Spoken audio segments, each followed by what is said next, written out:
Барлықтарыңызға қайырлы күн. Бүгін сіздермен өте оңай әрі өте жылдам дайындалатын, балаларыңыз сүйіп жейтін ерекше пирогтың рецептісін ұсынамын. Алдымен бір жұмыртқаға қантымызды салып, оны ерігенше жақсылап араластырамыз.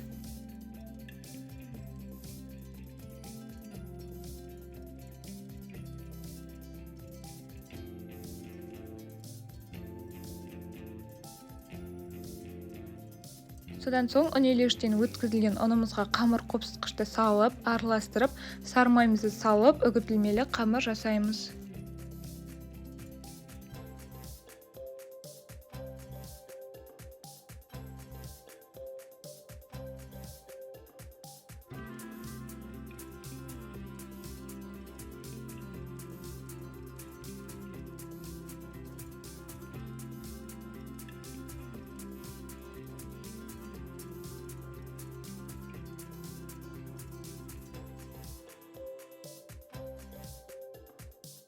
Қолымызбен жақсылап үгітіп, оның үстіне жұмыртқамызды салып, араластырып, жұмсақ қамыр илейміз.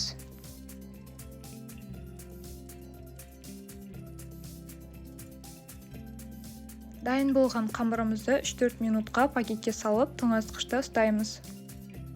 Салмасын дайындайтын боламыз. Таза ыдысымызға қаймағымызды, йогуртымызды, қантымызды және де жұмыртқамызды, крахмалымызды салып, араластырып аламыз.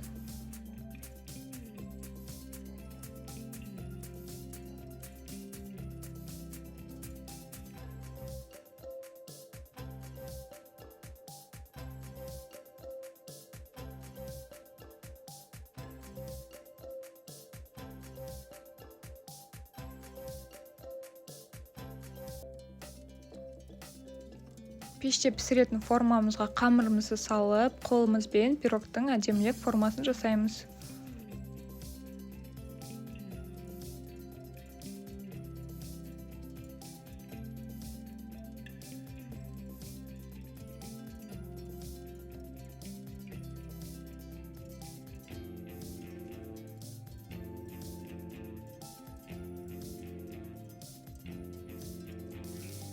Видеода көрсетілгендей етіп, қамырымыздың үстінен шанышқының көмегімен тесіп шығамыз.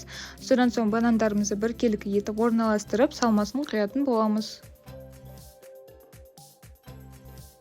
Алдын ала қызып тұрған пеште 160 градуста 45-50 минуттай пісіріп аламыз. Осымен біздің пирог дайын болды. Сіздер де дайындап көріңіздер, астарыңыз дәмді болсын.